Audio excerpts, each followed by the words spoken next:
नमस्कार, मैं महेंद्र अमूले।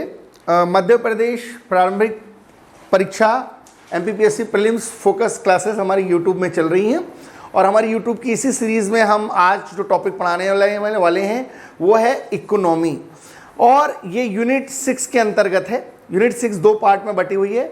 पार्ट 1 में पॉलिटी है, पार्ट 2 में इकोनॉमी है। बिल्कुल वैसे ही जैसे यूनिट 5 भी दो पार्ट में बटी हुई है, MP की पॉलिटी और MP की इकोनॉमी।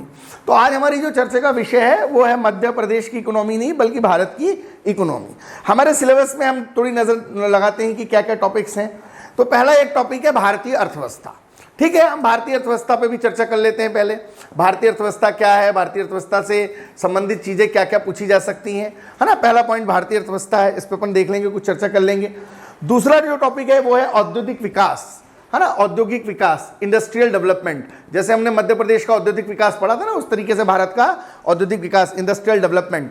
साथ ही में यहाँ पर एक और हेडिंग दी है, सब हेडिंग दी है विदेशी व्यापार, और विदेशी व्यापार के साथ दिया हुआ आयात और निर्यात, है ना, आयात और निर्यात। तो हम इन पे बढ़िया टॉपिक वाइज एनालिसिस करके नोट्स बना लेंगे। कुल मिला के Indian economy, industrial development, foreign trade, import and export. इसके बाद है वित्तीय संस्थाएं, फाइनेंशियल इंस्टीट्यूशंस। तो हमारी वित्तीय संस्थाएं जो हैं, फाइनेंशियल इंस्टीट्यूशंस पे हम चर्चा करेंगे। कोई भी एक टॉपिक उठा लेंगे, 5 वीडियो में हम पूरा कंप्लीट करेंगे इसको, इंडियन इकोनॉमी को। आपका 5 या 6 क्वेश्चन जो भी आएगा वो कहीं बाहर नहीं जाएगा। तो जो फाइनेंशियल इंस्टीट्यूशंस हैं, वित्तीय संस्थाएं, इसमें reserve bank of India, national bank, security exchange board of India, है ना। तो इसमें वित्तीय संस्थाओं में RBI, इसके बाद नेशनल बैंक, इसके बाद security exchange board of India, Bombay stock exchange, national stock exchange और NBFC, ये एक अलग से हेडिंग दी हुई है, NBFC, non banking financial corporation. तो हम एक सिंपल सा काम करते हैं कि पहले हम भारतीय अर्थव्यवस्था क्या है थोड़ी इस पर चर्चा करते हैं, और भारतीय अर्थव्यवस्था पे कुछ काम की बात करते हैं। जो पहली हेडिंग है वहीं से इसको स्टार्ट करते हैं। तो भारतीय अर्थव्यवस्था क्या है ये जानने के लिए हम थोड़ी अर्थव्यवस्था पे कुछ बुनियादी बातें करते हैं, बेसिक से इसको स्टार्ट करते हैं। तो सबसे पहले ये जानना आपके लिए ज़रूरी है कि भारतीय अर्थव्यवस्था बेसिकली क्या है, या भारतीय अर्थव्यवस्था का क्या संदर्भ है। तो अगर हम बात करें तो भारतीय अर्थव्यवस्था की शुरुआत अगर हम देखें तो भारतीय अर्थव्यवस्था बेसिकली, क्योंकि हमारी जो भी चर्चा होनी है वो प्रारंभिक परीक्षा के प्री फोकस ओरिएंटेशन को ध्यान में रख के होनी है। जो हेडिंग है हम उसी पे चर्चा करने वाले हैं। तो भारतीय अर्थव्यवस्था की अगर हम बात करें तो भारतीय अर्थव्यवस्था एक मिश्रित अर्थव्यवस्था है और एक मिक्स्ड इकोनॉमी है, जिसमें उत्पादन को क्षमता के अनुसार और वितरण को आवश्यकता के अनुसार सुनिश्चित किया गया है। मतलब जो हमारी इंडियन इकोनॉमी है वो बेसिकली मिश्रित इकोनॉमी है, मिश्रित अर्थव्यवस्था है, मिक्स्ड इकोनॉमी है। और हमारी इस मिक्स्ड इकोनॉमी के अंदर जो 2 चीजें हमने करी है, पहली चीज हमने करी है उत्पादन को क्षमता के अनुसार। हमारा जो उत्पादन है, हमारा जो प्रोडक्शन है वो हमारा क्षमता के अनुसार है। दूसरी चीज, हमारा जो डिस्ट्रीब्यूशन है, हमारा जो वितरण है, डिस्ट्रीब्यूशन जो है, हमारा वितरण जो है वो हमारा आवश्यकता के अनुसार है, अर्थात नीड के अनुसार है। मेरी कोशिश है कि मैं पहले भारतीय अर्थव्यवस्था पे पूरी चर्चा कर लूं, फिर मैं औद्योगिक विकास पे चर्चा कर लूं, फिर मैं विदेशी व्यापार, आयात निर्यात पे चर्चा कर लूं, फिर मैं वित्तीय संस्थाओं में पहले RBI पे, फिर नेशनल बैंक्स पे, फिर security exchange board of India पे, बॉम्बे स्टॉक एक्सचेंज और नेशनल स्टॉक एक्सचेंज पे, और फिर भी NBFC पे चर्चा कर लूँ, और पूरा एक प्रोफॉर्मा अप्रोच के साथ डेवलपमेंट कर दूं, ताकि आपका ये काम इस तरीके से हो जाए कि मुख्य परीक्षा में जो सेकंड पेपर में अर्थशास्त्र वाला पोर्शन है वो भी आपका मजबूत हो जाए। तो भारतीय अर्थव्यवस्था एक मिश्रित अर्थव्यवस्था है और उत्पादन को क्षमता के आधार पे और वितरण को आवश्यकता के अनुसार पे सुनिश्चित किया गया है। और भारतीय अर्थव्यवस्था उत्पादन, वितरण और उपभोग तीनों को सुनिश्चित करती है, 3 चीज़ों को सुनिश्चित करती है। एक प्रोडक्शन को सुनिश्चित करती है, दूसरा वितरण को सुनिश्चित करती है, और तीसरा कंजम्पशन, उपभोग को सुनिश्चित करती है, क्योंकि हेडिंग ही डली है भारतीय अर्थव्यवस्था। तो भारतीय अर्थव्यवस्था एक तो प्रोडक्शन को, दूसरा डिस्ट्रीब्यूशन को, और तीसरा जो है कंजम्पशन या उपभोग को निर्धारित करती है। जो भी हम बात कर रही है प्रोडक्शन अकॉर्डिंग एबिलिटी पे बात कर रहे हैं, और डिस्ट्रीब्यूशन अकॉर्डिंग नीड पर बात कर रहे हैं। मतलब कि प्रोडक्शन अकॉर्डिंग एबिलिटी पे बात हो रही है और डिस्ट्रीब्यूशन अकॉर्डिंग नीड पे चर्चा हो रही है। अब अगर हम बात करें हम किस आधार पर भारतीय अर्थव्यवस्था को देखते हैं, तो भारतीय अर्थव्यवस्था कई अलग अलग आधारों पे अलग अलग तरीके से होती है। लेकिन हम अगर आज के संदर्भ में देखें, वैसे तो पूंजीवादी अर्थव्यवस्था, समाजवादी अर्थव्यवस्था, मिश्रित अर्थव्यवस्था, बंद अर्थव्यवस्था, खुली अर्थव्यवस्था, प्राथमिक, द्वितीयक, तृतीयक, चतुर्थक, पंचमक, विकसित, अल्प विकसित, विकासशील, न जाने कितने प्रकार की अर्थव्यवस्थाएं होती हैं। लेकिन आज का जो डेवलपमेंट का न्यू मॉडल है, या जो न्यू डेवलपमेंट मॉडल है, या जो हम नई इकोनॉमी को आज की डेट में देख रहे हैं, जो न्यू इकोनॉमिकल सिनेरियो चल रहा है, जो नॉलेज बेस्ड इकोनॉमी चल रहा है, उसमें इंडियन इकोनॉमी किन नए आधारों पे काम कर रही है करेंट सिनेरियो में। तो सबसे पहले लिखेंगे नए विकास के आधार पे जो अर्थव्यवस्था का पहला प्रकार है वो है इंडिगो इकोनॉमी। क्या है इंडिगो इकोनॉमी, अपन देखेंगे। Indigo economy, Indigo economy, Indigo economy क्या है हम देखेंगे, समझेंगे। दूसरा जो अर्थव्यवस्था का नया स्वरूप दिख रहा है वो है गिग इकोनॉमी। गिग इकोनॉमी है ना, गिग इकोनॉमी। गिग इकोनॉमी हमारी जो भी चर्चा चल रही है, मैं बार बार कह रहा हूं, भारतीय अर्थव्यवस्था है ना, भारतीय अर्थव्यवस्था का बदलता स्वरूप, भारतीय अर्थव्यवस्था का बदलता दृष्टिकोण है ना। सर्कुलर इकोनॉमी, सर्कुलर इकोनॉमी जो तीसरा प्रकार है वो है सर्कुलर इकोनॉमी। सर्कुलर इकोनॉमी आप उस पैटर्न पे पढ़ेंगे ना भैया, पूंजीवादी और समाजवादी और मिश्रित और संगठित और असंगठित और विकासशील और अल्प विकसित, तो वो पैटर्न अब थोड़ा बदल दीजिए। जिस तरीके से परीक्षा का पैटर्न बदला है, गेम इज टोटल चेंज, तो आप भी टोटल चेंज हो जाइए और अकॉर्डिंग टू सिलेबस पढ़िए। डिजिटल इकोनॉमी की बात हो रही है, डिजिटल इकोनॉमी की बात हो रही है, डिजिटल इकोनॉमी की बात हो रही है, ग्रीन इकोनॉमी की बात हो रही है, ग्रीन इकोनॉमी की बात हो रही है, डिजिटल इकोनॉमी की बात हो रही है, ब्लू इकोनॉमी की बात हो रही है ना, यहां पर लिख लीजिए, ब्लू इकोनॉमी की बात हो रही है, ब्लू इकोनॉमी की बात हो रही है। डिफरेंट डिफरेंट व्यूज है जिन पे हम इकोनॉमी को संदर्भित कर सकते हैं। तो सबसे पहले जो मैं यहाँ पे चर्चा स्टार्ट करने जा रहा हूँ, है ना, आप बेसिकली ये समझ लें, पहले ये समझने के पहले बेसिक शब्दों को समझने के लिए पहले ये थोड़ा समझ लें कि भाई पूंजीवादी अर्थव्यवस्था क्या होती है ना, समाजवादी अर्थव्यवस्था क्या होती है, फिर मैं मुद्दे पे आऊँगा। तो भाई पूंजीवादी अर्थव्यवस्था क्या होती है, इन सारी चीज़ों को मैं बताऊंगा, इंडिगो, गिग, है ना, सर्कुलर, डिजिटल, ग्रीन और ब्लू, इसको बताऊंगा। लेकिन इसको बताने के पहले मैं थोड़ा बेसिक पूंजीवादी अर्थव्यवस्था क्या होती है। ऐसी अर्थव्यवस्था जो उत्पादन पर जोर देती है, प्रोडक्शन पर जोर देती है, जिसका एकमात्र उद्देश्य प्रोडक्शन होता है, उत्पादन होता है, इस प्रकार की अर्थव्यवस्था को जो है हम पूंजीवादी अर्थव्यवस्था कहते हैं। हम अगर अपने पाठ्यक्रम हमेशा अपने साथ रखिए साहब, बिना पाठ्यक्रम के कोई काम ही नहीं करना है आपको ना। अगर आप यूनिट 1 पढ़ रहे हैं, मध्य प्रदेश का इतिहास, संस्कृति और साहित्य, देखते रहिए कहाँ कौन सी चीजें हैं मध्य प्रदेश के इतिहास संस्कृति में। मध्य प्रदेश के इतिहास संस्कृति, यूनिट 2 भारत का इतिहास, यूनिट 3 मध्य प्रदेश का भूगोल, यूनिट 4 भारत और विश्व का भूगोल, यूनिट 5 मध्य प्रदेश और की राजनीतिक संवैधानिक व्यवस्था और अर्थव्यवस्था, यूनिट 6 भारत का संविधान और अर्थव्यवस्था। इसमें अर्थव्यवस्था में कौन कौन से टॉपिक है, यूनिट 7 विज्ञान, यूनिट 8 करेंट, यूनिट 9 आईटी और कंप्यूटर, यूनिट 10 आयोग। अब यूनिट अगर हम 6 पढ़ रहे हैं, इसमें पहला टॉपिक है भारतीय अर्थव्यवस्था, तो भारतीय अर्थव्यवस्था पे सोचिए, भारतीय अर्थव्यवस्था पे लिखिए, भारतीय अर्थव्यवस्था को महसूस करिए, भारतीय अर्थव्यवस्था से संबंधित चीजों को एक समय एक तरीके से पूरा 360 डिग्री परफॉर्मेंस के साथ समझ के पढ़िए। अपने आप औद्योगिक विकास, विदेशी व्यापार, आयात निर्यात, वित्तीय संस्थाएं, एनबीएफसी, आरबीआई, सब समझ में आएगा आपको। दृष्टिकोण अपना सकारात्मक रखें, है ना, सिलेबस के बिना काम मत करिए। तो पूंजीवादी अर्थव्यवस्था क्या हो गई, ऐसी अर्थव्यवस्था जो उत्पादन पर ध्यान देती है, जोर देती है, प्रोडक्शन पर ध्यान देती है, उसको पूंजीवादी अर्थव्यवस्था कहते हैं। वर्तमान में विश्व के 38 देश ऐसे हैं, व्यवहार में तो पता नहीं कितने होंगे, है ना, लेकिन 38 कंट्रीज ऐसे हैं जो इस प्रकार के अर्थव्यवस्था को फॉलो करते हैं। OECD जो organisation for economy and cooperative development जो 1961 में बना है, वो ये कहता है कि वो देश जो कि उत्पादन पर ध्यान देते हैं उनको पूंजीवादी अर्थव्यवस्था के अंतर्गत लिया जाता है। और मल्टीनेशनल कंपनी जहां पर होती हैं, है ना, मूल देश से बाहर की कंपनियां जहां पर होती हैं, और वो लोग जो MNCs जो मल्टीनेशनल कंपनीज होती हैं एक से अधिक देशों में, तो इस प्रकार की जो मल्टीनेशनल कंपनीज जहां पर जाके डेवलपमेंट करती हैं, प्रोडक्शन करती हैं, तो वो उस प्रकार के जो देश हैं उनको पूंजीवादी अर्थव्यवस्था वाले देश कहते हैं। दूसरा जो है समाजवादी अर्थव्यवस्था, ऐसी अर्थव्यवस्था जो वितरण पर ध्यान देती है। मैं बार बार कह रहा हूं, शब्दों पे ध्यान देंगे, है ना। ऐसी अर्थव्यवस्था जो उत्पादन पर ध्यान देती है, पूंजीवादी अर्थव्यवस्था, है ना। और ऐसी अर्थव्यवस्था जो वितरण पर ध्यान देती है, डिस्ट्रीब्यूशन पे ध्यान देती है, समाजवादी अर्थव्यवस्था, है ना। आपकी मेंस में सिलेबस है कृषि, उद्योग और सेवा के मुद्दे, पहली हेडिंग है, तो कृषि, उद्योग और सेवा के मुद्दे टॉपिक में भी आपको ये अर्थव्यवस्था के प्रकार समझ में आएंगे, काम आएंगे। ऐसी अर्थव्यवस्था जो डिस्ट्रीब्यूशन पे ध्यान देती है, वितरण पे ध्यान देती है, उसको समाजवादी अर्थव्यवस्था कहते हैं। और सोशलिस्ट टाइप की होती है, तो विश्व में जब USSR का समय था 1945 से लेकर 2008 तक, तो विश्व में ऐसे 8 देश थे। और आज की डेट में अगर पूरी दुनिया में इस प्रकार की अर्थव्यवस्था को देखें, तो आज विश्व में लगभग मान के चलिए 24 देश ऐसे हैं जो इस प्रकार की अर्थव्यवस्था को अपना चुके हैं। अगर विश्व में 38 देश हैं जो पूंजीवादी अर्थव्यवस्था का प्रतिनिधित्व करते हैं, तो विश्व में आज स्थिति ऐसी है, समाजवादी देशों की संख्या आज 24 है। और मिश्रित अर्थव्यवस्था ऐसी अर्थव्यवस्था जो अपनी क्षमता के अनुसार उत्पादन करती है और आवश्यकता के अनुसार वितरण करती है, उसको मिश्रित अर्थव्यवस्था कहते हैं। हमने अपनी भारतीय अर्थव्यवस्था के बारे में यही बोला, हमारी अर्थव्यवस्था क्षमता के हिसाब से उत्पादन करती है और आवश्यकता के हिसाब से वितरण करती है, और हमारा देश उसी को फॉलो करता है। और G77 के जितने भी देश हैं वो सब मिश्रित अर्थव्यवस्था वाले, पूंजीवादी वाले 38 हो गए, समाजवादी वाले हो गए 24 और मिश्रित अर्थव्यवस्था वाले हो गए 77, और हम जो है उन 77 का हिस्सा हैं, हम जो है उन 77 का हिस्सा हैं। अब भाई, अब WTO बन गया, 164 देश WTO में हैं आज की डेट में। WTO में 164वें नंबर का देश अफगानिस्तान है।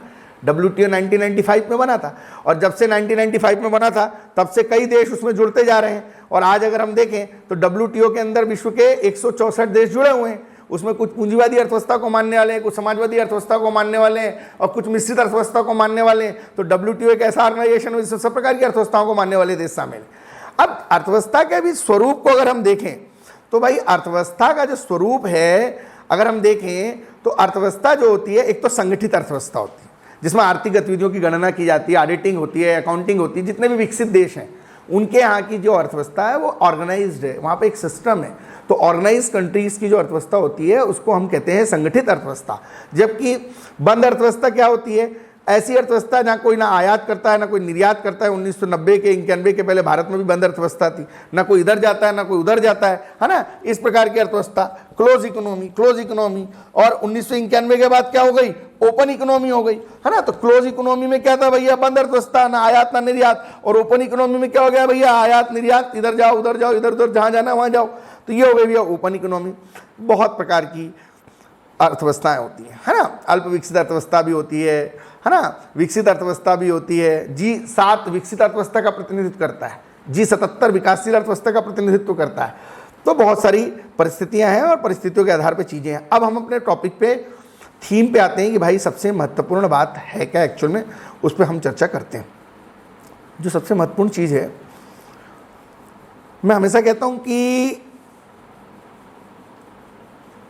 मनुष्य को जो है ईश्वर ने 5 प्रकार की इंद्रियां दी हैं और उसकी एक 6वीं सेंस भी होती है, उसको 6th सेंस कहते हैं।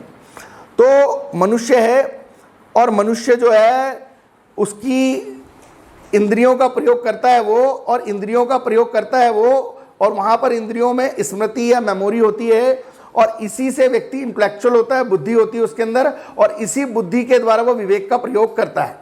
अर्थव्यवस्था में चीज़ कहाँ से आ गई, इसको मैं समझा रहा हूँ, 2 मिनट लगेंगे आपको समझने में। ये समझ गए तो इंडिगो और गीग और ये सब समझ में आ जाएगा आपको, और इसमें समझने में ज़्यादा समय लगेगा नहीं। तो मनुष्य जो है, आप विवेक के बाद आते हैं प्रज्ञा पे, है ना। हमारा देश अभी इस स्थिति में नहीं है भैया हम विजडम पे पहुंच जाएं। तो हमारे देश में अभी प्राइमरी सेक्टर कृषि चल रहा है, सेकेंडरी सेक्टर उद्योग चल रहा है, थर्ड सेक्टर अपना सर्विस सेक्टर चल रहा है। हमारे देश में इस तरीके का स्ट्रक्चर नहीं है कि लोग अर्थव्यवस्था को पूरी तरीके से समझ जाएं। ठीक है, अभी उसमें समय लगेगा, थोड़ा प्रोसेस जारी है। तो हम सबसे पहले आते हैं on the basis of new development theory. The first is Indigo. Important लगेंगे इंडिगो, है ना, भारतीय अर्थव्यवस्था। इंडिगो क्या है थोड़ा समझिए। ऐसी अर्थव्यवस्था जिसमें कच्चा माल नहीं होता है या रॉ मटेरियल की ज़रूरत नहीं होती है, उसको इंडिगो इकोनॉमी कहते हैं। और इंडिगो इकोनॉमी में किसी प्रकार के रॉ मटेरियल की ज़रूरत नहीं पड़ती है, कच्चे माल की ज़रूरत नहीं पड़ती है। ये 2 तरीके का होता है, एक होता है नॉलेज बेस्ड और एक होता है deep knowledge based. Knowledge based और एक होता है डीप नॉलेज बेस्ड, है ना। अब नॉलेज बेस्ड क्या हो गया भैया? नॉलेज बेस्ड मतलब ये हो गया कि इस प्रकार की जो अर्थव्यवस्था होती है ये एक सनराइज एक्टिविटी पर बेस्ड होती है। यहाँ पर मैंने बोला ना कि लोग विजडम तक पहुँच गए हैं, मैंने बोला आप बेसिक रोटी कपड़ा मकान की आवश्यकताओं से ऊपर पहुँच गए हैं। Knowledge based economy, Indigo economy, जहाँ पर कच्चे माल की ज़रूरत नहीं है और सिर्फ जो लोग हैं वो ज्ञान आधारित आर्थिक गतिविधियों को व्यापक कर रहे हैं, ज्ञान आधारित आर्थिक चीज़ों को व्यापक कर रहे हैं। इसको समझने के लिए आपको प्राइमरी, सेकेंडरी और थर्डरी सेक्टर को भी थोड़ा 2 मिनट समझना पड़ेगा। देखो भाई, प्राइमरी सेक्टर क्या है? प्राइमरी उत्पाद क्या है? फसल, पशु, वन, मत्स्य, खनन, उत्खनन, फूड प्रोसेसिंग, है ना, जितनी भी चीजें हैं प्राइमरी सेक्टर है, एग्रीकल्चर और एनिमल हस्बेंड्री। सेकेंडरी क्या है? प्राकृतिक उत्पादों से बनी हुई चीजें, जैसे कोयले से बिजली बन गई, बिजली से आपने ग्रिड बना ली, लोहे से स्टील बन गया, स्टील से आपने क्या बना लिए? बर्तन बना लिए, स्टील से आपने बर्तन बना लिए। या फिर आप समझ लें सब्जी, सब्जी से आपने जूस बना लिया, है ना, फल सब्जी से जूस बना लिया और वो विटामिन के तौर पे आपने ले लिया। या समझ लीजिए अपने गेहूं है, गेहूं से आटा बना लिया, आटे से आपने पकवान बना लिए, ब्रेड बना लिए, बिस्किट बना लिए। तो ये इस प्रकार का जो द्वितीयक अर्थव्यवस्था हो गई। और तृतीयक अर्थव्यवस्था क्या हो गई? जब प्राइमरी अर्थव्यवस्था और सेकेंडरी अर्थव्यवस्था दोनों जुड़ गई और कोई चीज का मूल्य बढ़ गया तो उसको बोलते हैं तृतीयक अर्थव्यवस्था। तो जो प्राइमरी अर्थव्यवस्था है उसको आमतौर पर बोला जाता है रेड कलर इकोनॉमी। क्या बोला जाता है? Red colour economy. और जो सेकेंडरी वाली है उसको बोला जाता है ब्लू कलर इकोनॉमी, उसको बोला जाता है blue colour economy, blue colour economy, है ना, ब्लू कलर इकोनॉमी। और जो तृतीयक होती है उसको बोला जाता है white colour economy, white colour economy. इसमें आपका ट्रांसपोर्ट आएगा, ट्रेड आएगा, कम्युनिकेशन आएगा, बैंकिंग आएगा, इंश्योरेंस आएगा, मैनेजमेंट आएगा।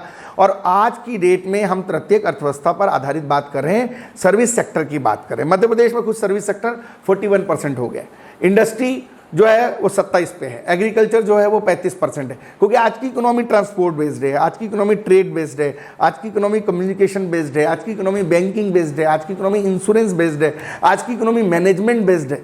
तो प्राइमरी सेक्टर हो गया रेड कलर, सेकेंडरी सेक्टर हो गया ब्लू कलर, थर्डरी सेक्टर हो गया व्हाइट कलर। और जब तीनों जुड़ जाती है तो उसको नॉलेज बेस्ड इकोनॉमी कहते हैं। और इसी को कॉन्टिनरी सेक्टर या नॉलेज बेस्ड सेक्टर कहते हैं। ये इंफॉर्मेशन और रीजनिंग पर बेस्ड होती है, इंफॉर्मेशन और रीजनिंग पर बेस्ड होती है, डाटा प्रोसेसिंग पर बेस्ड होती है, विजडम पर बेस्ड होती है। इसलिए मैंने ये डायग्राम बनाया था कि प्राइमरी सेक्टर जो है स्मृति, बुद्धि और विवेक और प्रज्ञा तक पहुंच चुका है। प्राइमरी, सेकेंडरी और थर्ड तीनों सेक्टर अगर एक साथ जुड़ जाते हैं तो वो जो तीनों चीजें एक साथ जुड़ जाती हैं वो डाटा प्रोसेसिंग वाली, विजडम वाली जो स्थिति आ जाती है उसको बोलते हैं नॉलेज बेस्ड इकोनॉमी। और नॉलेज बेस्ड इकोनॉमी में डाटा बेस्ड प्रोसेसिंग होती है, रिसर्च एंड डेवलपमेंट होते हैं, कॉल सेंटर्स होते हैं, बिजनेस प्रोसेसिंग आउटसोर्सिंग होती है, नॉलेज प्रोसेसिंग आउटसोर्सिंग होती है। पूरी की पूरी अर्थव्यवस्था नॉलेज बेस्ड हो जाती है, सूचना आधारित हो जाती है। और इसी नॉलेज बेस्ड इकोनॉमी को ही इंडिगो इकोनॉमी कहते हैं।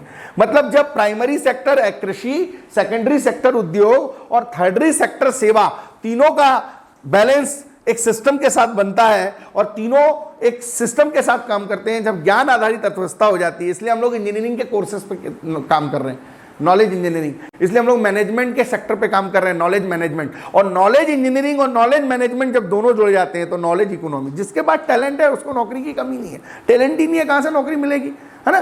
परीक्षा नहीं हो रही 12वीं की, बच्चे खुश हो गए, है ना। और कोई सोशल मीडिया की साइट खत्म कर दी, मोबाइल का कोई आपका टिकटॉक हटा दिया, बच्चे दुखी हो गए। तो भैया ऐसे काम करेगी सरकार और आप दुखी हो जाओगे, परीक्षा नहीं होगी तो बच्चे खुश हो जाएंगे, तो फिर तो भैया आप बेरोजगारी रहोगे, है ना। आपने तय कर लिया कि आपको बेरोजगार रहना है। आपके आइडियोलॉजी में है कि भाई आपको मोबाइल चलाने नहीं मिलेगा तो आप दुखी, और पढ़ने का बोलेंगे तो बोले आप खुश हो गए, बोले अच्छा है परीक्षा नहीं हो, बढ़िया, अच्छा है, एसी पास होते रहे, है ना। ऐसा नहीं है भैया। तो आपको एक सिस्टम बनाना पड़ेगा।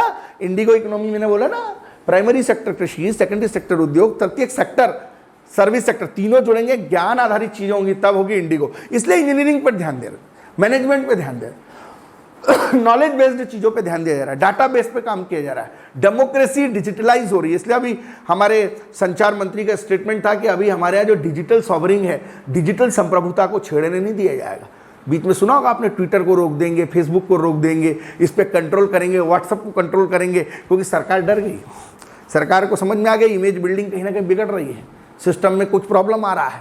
मीडिया को कंट्रोल किया जा सकता है, सोशल मीडिया को कंट्रोल नहीं किया जा सकता, है ना। तो डिजिटल सॉवरिंग की बात हो रही है। तो इंडिगो इकोनॉमी क्या है इसको समझना, क्योंकि हमारा सिलेबस पे ध्यान देना है, भारतीय अर्थव्यवस्था का। इंडिगो इकोनॉमी, अगर मान लीजिए प्रीलिम्स में क्वेश्चन आया, निम्नलिखित में से इंडिगो इकोनॉमी में शामिल है कृषि क्षेत्र, उद्योग क्षेत्र, सेवा क्षेत्र, उपरोक्त सभी। बिल्कुल निश्चित तौर पर उपरोक्त सभी आंसर होगा, ठीक है। अब इसके बाद जो अगली चीज जो बन रही है, पंचम सेक्टर है। ये अभी भारत में आने को है।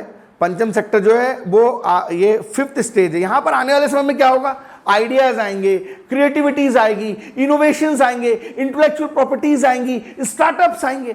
आपको पता है 2030 का भारत कैसे होने वाला है, 2025 का भारत कैसे होने वाला है। 2020 के भारत में जिसके पास आइडिया है वो आगे बढ़ रहा है, 2025 के भारत में जिसमें क्रिएटिविटी होगी वो आगे बढ़ेगा, 2028 के भारत में जिसमें इनोवेशन होंगे वो आगे बढ़ेगा। 2030 के भारत में जिसमें इंटेलेक्चुअल प्रॉपर्टी वो आगे बढ़ेगा। मतलब जिसकी विचारधारा में दम है, जिसकी सृजनशीलता में दम है, जिसके नवाचार में दम है, जिसकी बौद्धिक संपदा में दम है, वही स्टार्टअप कर पाएगा।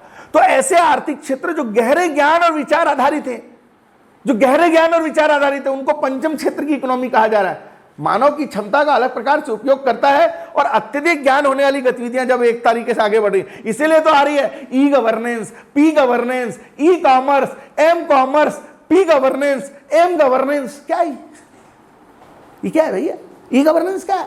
पी गवर्नेंस क्या है? ई कॉमर्स क्या है? सब तो डिजिटल हो गया। आदमी बैठे बैठे फोन पे पैसा डाल दे रहा है, हर काम तो फोन पे हो रहा है।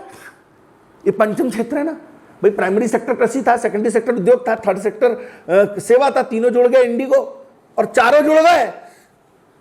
तो आने वाली जो अर्थव्यवस्था है वो आइडिया बेस्ड होगी, क्रिएटिविटी बेस्ड होगी, इनोवेशन बेस्ड होगी, इंटेलेक्चुअल प्रॉपर्टी बेस्ड होगी। इसीलिए तो ई गवर्नेंस आ रहा है, ई कॉमर्स आ रहा है। तभी तो हमने कहा था मनुष्य का शरीर है, जैविक शरीर है, और मनुष्य का जैविक शरीर है वो बॉडी दिख रही है, लेकिन एक मानसिक शरीर भी अंदर है। एक तो शरीर है जैविक, मानसिक तौर पर डैमेज हो गए तो खत्म हो गए। पेंडेमिक का माहौल आ गया, निकलने का मन नहीं कर रहा था, लग रहा था जेल में बंद कर दिया। तो एक जैविक शरीर है, एक मानसिक शरीर है। कब तक इंद्रियों को कंट्रोल में करोगे? कब तक मेमोरी को कंट्रोल में करोगे? इंटेलेक्चुअलिटी जब आएगी तो विवेक और प्रज्ञा का प्रयोग करोगे, आत्मा परमात्मा से मिलेगा और कहीं ना कहीं डेवलपमेंट हो जाएगा। तो खैर उस पर हम नहीं जाएंगे। हमने जो बात कही यहाँ पर इंडिगो इकोनॉमी की वो यही है कि सनराइज एक्टिविटीज आएंगी और सारी चीजें बढ़ेंगी, कृषि उद्योग सेवा क्षेत्र बढ़ेंगे आगे। ठीक है, तीन चीजें होने वाली इंडिगो में, दिमाग में सेट कर लो। Reduce, reuse, recycle. Reduce, reuse, recycle. Reduce, reuse, recycle. Reduce, reuse, recycle. और पूरी दुनिया में ई रेसिडेंसी लागू करने वाला जो देश है वो एस्टोनिया है। एस्टोनिया ने कंपलसरी कर दिया है, आप कोई भी चीज को रिड्यूस करो, रीयूज करो, रिसाइकल करो। नहीं करोगे तो जाओ। इंडिगो इकोनॉमी एक्सेप्ट करने वाला वर्ल्ड का पहला देश है एस्टोनिया। एस्टोनिया इसलिए तो वर्क फॉर होम हो रहा है, वर्क फ्रॉम होम हो रहा है। घर में बैठ के काम करो, work from home. Work from home क्या है? यही तो भैया, घर में बैठ के काम करो। क्या जरूरत है बड़े बड़े ऑफिस खोलने की, कारपोरेट हाउसेस खोलने की? है घर में बैठो काम करो और घर में बैठे बैठे वर्क फ्रॉम होम करो। बड़ी बड़ी कंपनियां इसी आधार पे आने वाला प्लान बना के चल रही हैं। समझ में आ रही रहा है कोरोना ने क्या सिखा दिया? कोरोना ने हमको एक शताब्दी आगे की सोच सिखा दी है ना। हम जा रहे हैं इंडिगो इकोनॉमी की तरफ, समझ रहे हैं आप? इंडिगो इकोनॉमी की तरफ जा रहे हैं हम। चलिए गिग इकोनॉमी पे चर्चा करते हैं, मेंस में क्वेश्चन भी आए हुए हैं। ऐसी गतिविधियां, ऐसी आर्थिक गतिविधियां जो कॉन्ट्रैक्ट पर आधारित है, प्रोजेक्ट आधारित है, ऑफिस आधारित नहीं है। ऐसी आर्थिक गतिविधियां जो कॉन्ट्रैक्ट बेस हैं, प्रोजेक्ट आधारित हैं, ऑफिस आधारित नहीं है, उनको गिग इकोनॉमी कहते हैं। इस अर्थव्यवस्था में एक ही व्यक्ति एक साथ एक से अधिक कंपनियों के लिए कार्य कर सकता है। आप में टैलेंट है, आप 10 लोगों से बॉन्ड करो। किसी से बंधे नहीं हो कि सुबह 9 बजे उठना है, 10 बजे तैयार होकर पूजा पाठ करके ऑफिस जाना है, वहाँ टाइम पास करके 11:30-12 बजे तक के काम करना है, फिर 1:30 बजे लंच करना है, फिर टाइम पास करके 3 बजे तक घूमना है, चाय पीना है, 5 बजे टाइम पास करके घर जाना है। नहीं समझे? एक समय में एक व्यक्ति एक साथ एक से अधिक कंपनियों के लिए कार्य करेगा। आप में कैपेबिलिटी है, आप 8-8 घंटे के 3 शेड्यूल में काम करो। मेरी बात समझ रहे हैं? गिग इकोनॉमी का मतलब है कॉन्ट्रैक्ट बेस्ड काम होंगे, प्रोजेक्ट आधारित काम होंगे। अब बंधे नहीं हो किसी से। 8 घंटे पढ़ो, पीएससी कर रहे, पीएससी कर रहे, यूपीएससी कर रहे, बंधे हुए हैं, दिमाग में बोझ ला लिया पीएससी यूपीएससी। अरे भैया इससे बाहर निकलो, दुनिया और भी है, और भी चीजें दुनिया में, पीएससी यूपीएससी नहीं है, और भी चीजें दुनिया में। मतलब अपने आप को थोड़ा आइडियाज लाओ, क्रिएटिविटी लाओ, इनोवेशन लाओ, थोड़ा इंटेलेक्चुअल प्रॉपर्टी लाओ, घबराओ नहीं, परेशान नहीं हो। गिग इकोनॉमी की तरफ जा रहे हैं हम। सर्कुलर इकोनॉमी ऐसी अर्थव्यवस्था जब संसाधनों का हम बेहतर प्रयोग करेंगे, जिसके नाते कोई अपशिष्ट वेस्ट नहीं बनेगा, जो बनेगा उसको हम यूटिलाइज कर लेंगे, कचरे से भी सड़क बना लेंगे। ऐसी अर्थव्यवस्था जिसमें हम संसाधनों का सदुपयोग करेंगे, बेहतर प्रयोग करेंगे और कोई वेस्टेज नहीं बनाएंगे, इसको हम सर्कुलर अर्थव्यवस्था कहेंगे, इसको हम सर्कुलर अर्थव्यवस्था कहेंगे। और हम ई वेस्ट प्रबंधन करेंगे, हम अपशिष्ट का प्रबंधन करेंगे, हम कोई भी गलत चीजों को मिसयूज नहीं करेंगे। वही इकोलॉजिकल फुटप्रिंटिंग, रिसोर्स एक है, यूटिलाइजेशन 1.7 है। संसाधन लगातार कम हो रहे हैं, लोग लगातार बढ़ रहे हैं। शायद पॉपुलेशन बैलेंस बनाने के लिए तो कोरोना नहीं आया, कप्पा और अल्फा डेल्टा, कप्पा और डेल्टा, है ना, B1 617 1 और B1 617 2 का प्रभाव अभी कोरोना 2 में दिखा। तो मुझे तो कहीं ना कहीं पॉपुलेशन बैलेंस लगता है और ये इससे ज़्यादा कुछ नहीं लगता। ठीक है भैया, इन्वायरमेंट को लेके चलो, इकोलॉजी को लेके चलो, प्रकृति के साथ खिलवाड़ करोगे तो प्रकृति आपके साथ तकलीफ देने वाला काम करेगी। प्रकृति को मत छेड़ो, है ना। सर्कुलर इकोनॉमी में रिसोर्सेज का मैनेजमेंट। इसके बाद है ग्रीन इकोनॉमी। ग्रीन इकोनॉमी क्या है भाई? ऐसी आर्थिक गतिविधियां जिनका पर्यावरण पर विपरीत प्रभाव नहीं पड़ता है उनको हरित अर्थव्यवस्था कहते हैं। जो भी काम हो सस्टेनेबल डेवलपमेंट के लिए हो। हम कोई इकोनॉमिकल ग्रोथ कर रहे हैं तो हमको इन्वायरमेंटल प्रोटेक्शन को ध्यान में रख के काम करना है। मतलब sustainable development is equal to economical growth plus environmental protection. जब भी इकोनॉमिकल ग्रोथ करनी है तो इन्वायरमेंटल प्रोटेक्शन को लेके चलें। मतलब सरकार अपना कोई भी एजेंडा लाती है तो इकोनॉमिकल ग्रोथ करने के पहले ये जरूर सोच ले कि उसकी इस योजना को करने से इन्वायरमेंट का प्रोटेक्शन हो रहा है कि नहीं। पन्ना में हीरे की खदान निकालनी है आपको, आपने बंदर प्रोजेक्ट चला दिया साउथ अफ्रीका की कंपनी से कि भैया वो फलाना बहुत सारे हीरे निकल रहे हैं, बकवासा के जंगलों को काटना चालू कर दिया। अरे साहब, पेड़ काटोगे तकलीफ होगी, है ना। हीरे तो निकाल ही लोगे लेकिन जो धरती पे हीरे वो खत्म हो जाएंगे। कहने का मतलब समझिए साहब, हीरे की भंडार के लिए पेड़ों को काटना उचित नहीं है। और अगर उचित है तो फिर हम, आप समझ लीजिए, ग्रीन इकोनॉमी के दायरे को छू भी नहीं पाएंगे और हमारी अर्थव्यवस्था फिर कमजोर होगी। तो ग्रीन अर्थव्यवस्था कुछ नहीं है, सस्टेनेबल डेवलपमेंट करना है बट इकोनॉमिकल ग्रोथ के साथ और इन्वायरमेंटल प्रोटेक्शन के साथ। अब बात करते हैं डिजिटल इकोनॉमी की। भैया, जब आर्थिक गतिविधियां पेपरलेस हो जाए, हर चीज़ ऑनलाइन हो जाए, डिजिटल इकोनॉमी हो जाए, इसको कहते हैं डिजिटल इकोनॉमी। ऑनलाइन एक्ट आया 1996 में, वेबसाइट आई 1996 में, पोर्टल आया 1996 में, ब्लॉग आया 1999 में। अब पूरी तो डेमोक्रेसी हो गई, दुनिया का हर काम तो पेपरलेस हो गया, वर्चुअल हो गया। और मैंने आपको कुछ देर पहले बताया कि डिजिटल डेमोक्रेसी और सॉवरिंग की बात हो रही है, डिजिटल सॉवरिंग की बात हो रही है, डिजिटल संप्रभुता की बात हो रही है। संप्रभुता का मतलब है आंतरिक मामलों में हस्तक्षेप नहीं करना। तो अगर आप ट्विटर के माध्यम से चिड़िया उड़ सरकार के खिलाफ बोलोगे, फेसबुक के माध्यम से, व्हाट्सएप के माध्यम से कुछ भी सरकार के खिलाफ बोलोगे, तो ये डिजिटल डेमोक्रेसी के खिलाफ तो है ही है, डिजिटल सॉवरिंग के खिलाफ भी। क्योंकि सरकार बोल रही है हमको डिजिटल डेमोक्रेसी की तरफ चलना है, डिजिटल इकोनॉमी चाहिए। और हर चीज़ आप देख ही रहे हैं। आज आप अभी हैकथॉन करके प्रोजेक्ट चल रहा है सरकार का, हैकथॉन, है ना। इसमें ऑनलाइन एक्टिविटीज़ को बढ़ावा दे रही है सरकार, 2017 से चला रही है सरकार। हैकथॉन प्रोजेक्ट पे काम चल रहा है। तो इस प्रकार के डिजिटल एक्टिविटीज़ पे काम चल रहे हैं और तेज़ी के साथ काम कर रहे हैं। तो ये अर्थव्यवस्था, भारतीय अर्थव्यवस्था के संदर्भ को आप काफ़ी हद तक समझ गए होंगे। और मैं बार बार कह रहा हूँ, भारतीय अर्थव्यवस्था 3 आधार पर काम करती है। पहला, विकास, कृषि, उद्योग और सेवा। और कृषि, उद्योग और सेवा से जो पैसा आता है वो खर्च किया जाता है शिक्षा, स्वास्थ्य, पेयजल, भोजन, आवास, संचार और संपन्नता पर। इसी को कहते हैं समावेशित विकास। शायद इसी कारण 10वीं पंचवर्षीय योजना जो 2002 से 2007 में चली, उसका लक्ष्य था सतत विकास। 11वीं पंचवर्षीय योजना जो 2007 से 12 में चली, उसका लक्ष्य था इंक्लूसिव ग्रोथ। और 12 से 17 में जो चली 12वीं पंचवर्षीय योजना, उसका लक्ष्य था फास्टर इंक्लूसिव ग्रोथ। तो कृषि, उद्योग और सेवा, ये तीनों क्षेत्रों से जो पैसा आया वो खर्च हो रहा है शिक्षा पे, स्वास्थ्य पे, पेयजल पे, भोजन पे, आवास पे, संचार पे, संपन्नता, इंक्लूसिव ग्रोथ। कहीं कमी पड़ गई पैसों की, पूरे देश को चलाने के लिए 47 लाख करोड़ चाहिए पैसे, मान लो सरकार का 42 लाख करोड़ है, तो फिर 5 लाख करोड़ कहीं ना कहीं से लाने पड़ेंगे। या तो आरबीआई से लाने पड़ेंगे, या तो एडीबी से लाने पड़ेंगे, या तो फिर जरूरत पड़ी तो वर्ल्ड बैंक से लाने पड़ेंगे, नहीं तो आवश्यकता पड़ी तो ब्याज पर फिर IMF से लाने पड़ेंगे। तो वो जो बैलेंस बनाने के लिए आप काम करोगे वो भी अर्थव्यवस्था ही है। तो विकास धन, समावेशित विकास धन संतुलन इज इक्वल टू अर्थव्यवस्था।